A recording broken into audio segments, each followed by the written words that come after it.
Alright, let me start this video off by saying a big fat spoiler alert. If you have not beaten Metal Gear Solid 5 The Phantom Pain, spoiler alert right here. If you want to see my spoiler-free review, I got it. It's right there. It's in the link in the description. No spoilers whatsoever. Spoiler-free to the 10th degree. Before we get into this, I gotta say, because I forgot to mention it in my review, and I don't know how, Kiefer Sutherland as Big Boss was awesome. I love David Hayter. I will always love him as Solid Snake and young Big Boss, but it was inevitable that they would have to switch voice actors for Big Boss because Solid Snake and Big Boss are not genetically identical to each other, so at a point they will sound different. And Kiefer Sutherland did a great job in this game. His voice is perfect. In fact, when I saw 24, no bullshit, I called him Solidus Snake.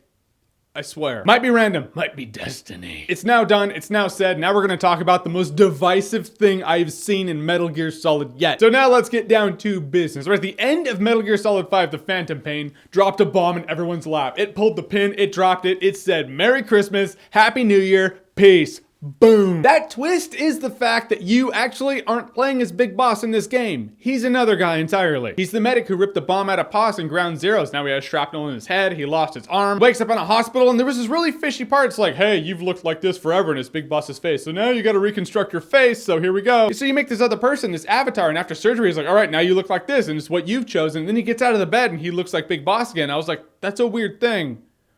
What did they do there? And then you meet Ishmael, who has Kiefer Sutherland's voice. I thought Ishmael was going to be Solidus Snake because he's a genetic identical. But it turns out when you beat the game, it reveals Ishmael is actually the real Big Boss, and that plastic surgery was taking you from the avatar that you chose into Big Boss's face. It was actually reversed. And so you're this other guy, and through hypnotherapy and all that shit that made Ocelot think he was Liquid Snake in Metal Gear Solid 4, now he thinks he's Big Boss. And I completely get it. This video is not going to convince you why you're wrong in hating it. If you hate this ending, I do understand. There was a knee-jerk reaction I had after it was all revealed and it went to credits, and I said out loud, I was like, I don't like this. But then I was going in circles in my living room as the credits were rolling, and I was like, all right, how does this piece together? How does it fit? And it clicked in my head, and I guess I didn't have to pace and really think about it because Ocelot spills it. But from what I've seen in forums and blogs, people are still pissed about this. And from what I've seen, it's for a couple different reasons. First of all, they feel like Big Boss is going to live on a beach somewhere, and this other guy you play as in this game is Big Boss forever. But that wouldn't make any sense. Even in Metal Gear Solid 4, they reconstruct Big Boss with Solidus Snake, who's a genetic identical. And how could they do that if this other guy was now Big Boss? To be like, oh, he's totally not his clone. Yeah, I guess he's just gonna look like shit forever. So Big Boss is still around. Big Boss still does shit. Big Boss still stands against Cypher, stands against the Patriots. Cypher's a precursor to the Patriots. Keep that in mind. So when I say Cypher or the Patriots, I'm really talking about the same entity. But what you find out is this guy you play as in Metal Gear Solid 5, Venom Snake, the Phantom Big Boss, is Big Boss from Metal Gear 1. Like original old school Metal Gear 1 that Solid Snake kills. You always heard and believed that Solid Snake kills him and then he just comes back and does his Zanzibar thing, so he has to go and kill him again. But I'm not going to lie to you guys. This laid to rest the biggest thing that was in my head, and I was like, that doesn't make any sense. In the first Metal Gear, Big Boss is the commander that's giving Solid Snake orders on Kodak, but then you find out he's the big bad guy in Outer Heaven. He's like, now we gotta fight. And I was always like, I want to see Kojima explain this shit if he ever gets the story up to that where he has to remake those games, because it just doesn't make any sense. In the game, they write it off something like, well, I wanted to bring you here so you'd bring back false information, but you're just too good as a soldier, so now we gotta fight and kill each other. And as storytelling goes nowadays, it's too hard to do and it just doesn't make any sense. So I was just always curious how he would do that. It's almost like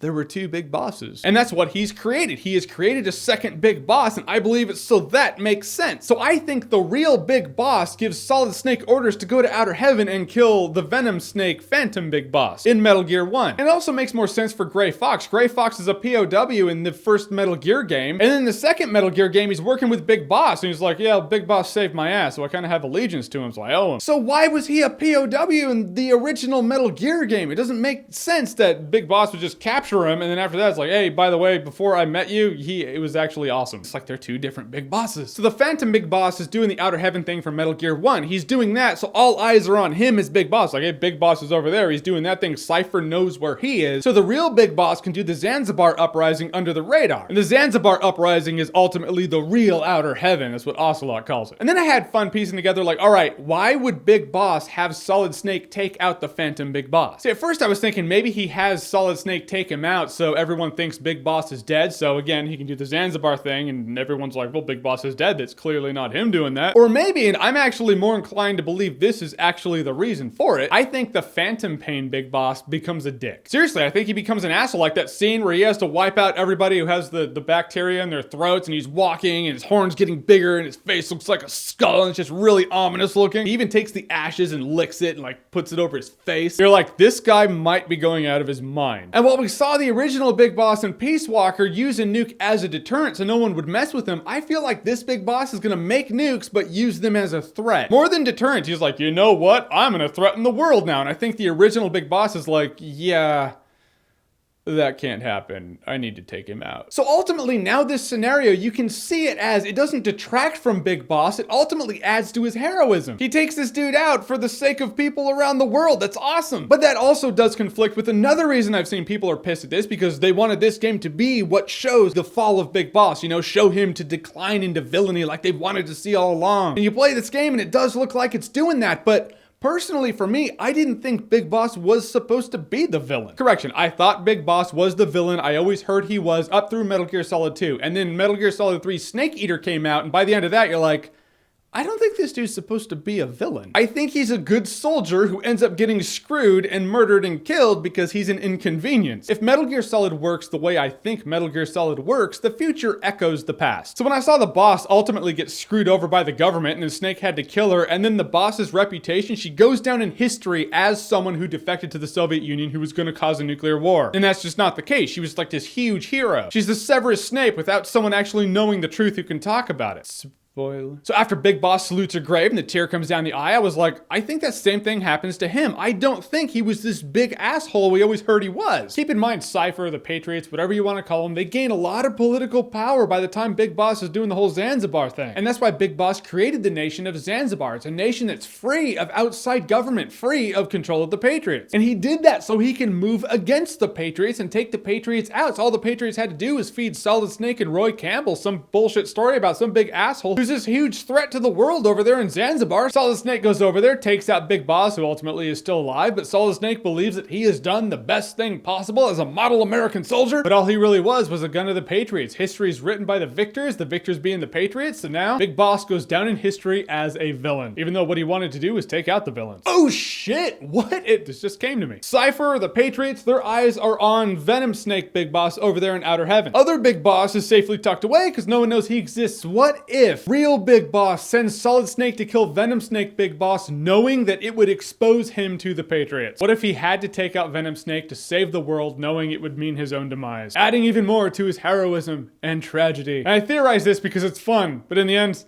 we will never know. Granted, I'm not saying Big Boss is this shining white knight hero. He's definitely a mercenary, and he definitely got some shit wrong. He even tells Solid Snake at the end of 4, he's like, we were a bunch of old fools who started something we shouldn't have started, so we're all going to die now, and the world will be better for it. Eva said he and Zero misinterpreted the boss's will, so I mean, that's all still there. The guy who killed the boss, the guy who saluted her grave, the guy who walked away from the United States, still does everything you heard about in Zanzibar, just not the initial Outer Heaven uprising. Ultimately, you can look at the twist in Metal Gear Solid 5 The Phantom Pain like Raiden in Metal Gear Solid 2. Not playing as Solid Snake in Metal Gear Solid 2 pissed me off. It pissed me off for a very long time. Until the saga was complete. By the end of 4, I looked back and I was like, for the scope of the entire story, it actually does work better. See, Metal Gear Solid is more than the sum of one character and the sum of one game. It is a world constructed. So looking at this as one entry to one chapter in a larger story makes me step back and go, yeah, it's bigger than that. I think the biggest thing that leaves a taste of vinegar in your mouth, and it still does for me, is the fact that this is it. This is what we get. I really feel like Hideo Kojima was going to make another game, another chapter that ties this all in and makes you go, oh, that actually does work out. And now I see that because there's another game or two out. Kojima has always said, like, every Metal Gear Solid's going to be his last game. He said that since 3. So if he said, hey, this is my last Metal Gear Solid before Konami actually made that a definite statement, I wouldn't believe it. I would be like, yeah, you have another game coming. And that would be something to look forward to. Maybe you see at the end of the next Metal Gear Solid game, the last mission is you play as Solid Snake and you infiltrate Outer Heaven and you take out Venom Snake and he's like, oh, the bastard did it. I don't know. I feel like the next game would tie more shit together so we'd all step back and go, oh, okay, I was kind of pissed for years and now I'm not. But the fact is, this is what we get. We got a bomb dropped in our laps and it was like, hey, peace.